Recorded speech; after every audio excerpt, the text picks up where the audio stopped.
Data prices in the country continue to be a controversial issue as South Africa remains one of the most expensive countries on mobile data, leaving the poorest of the poor excluded and therefore offline. December 2019 saw the Competition Commission order MTN and Vodacom to slash their mobile data prices, which the Commission found to be prohibitively expensive.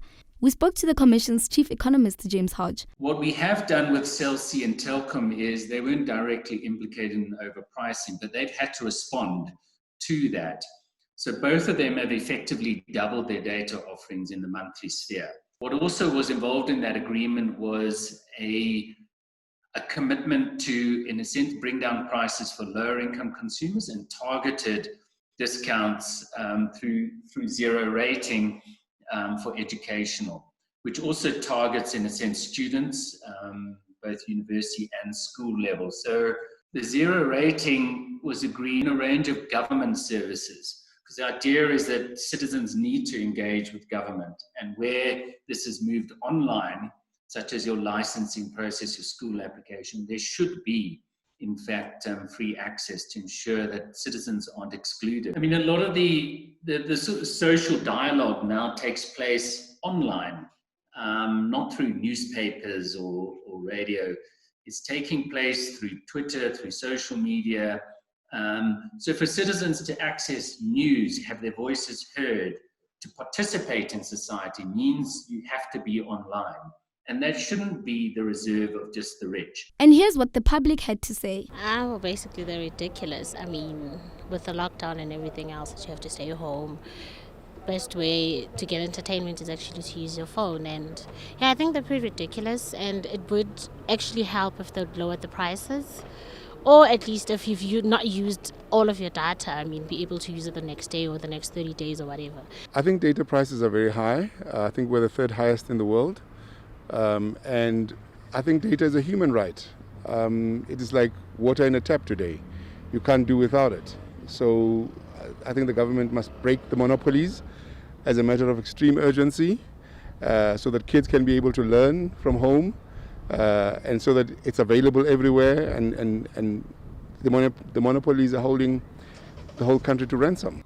While the data conversation continues, Joburg City councillors have proposed a 6.4% pay hike for themselves, and this has been followed by outrage from both civil society and civil organizations, as multiple surveys show that most South Africans, and more specifically Joburg residents, are still feeling the brunt of COVID-19 and the lockdown. Outer's Wayne Duvenhage had this to say. Well, we're not seeing the leadership. They should have. They ought to have. This is the economic powerhouse of the country, of the continent, many would say. And in any economic crisis of this nature, it is time to re-look at how you run your cities, especially in the light of the fact that so many of their residents and their businesses are in distress, economic distress right now. They're going to struggle to afford to pay their tariffs, their fees and levies.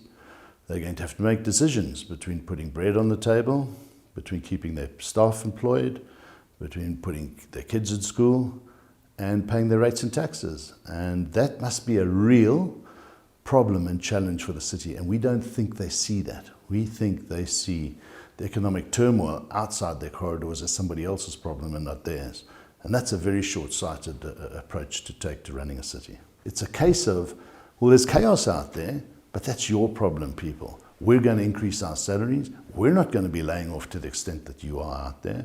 And you must just cough up. Well, I'm afraid that's not the real world anymore. And we do not see leadership in local government in the city of Joburg saying we have to be ruthless about cutting our costs. That's a big problem for the residents.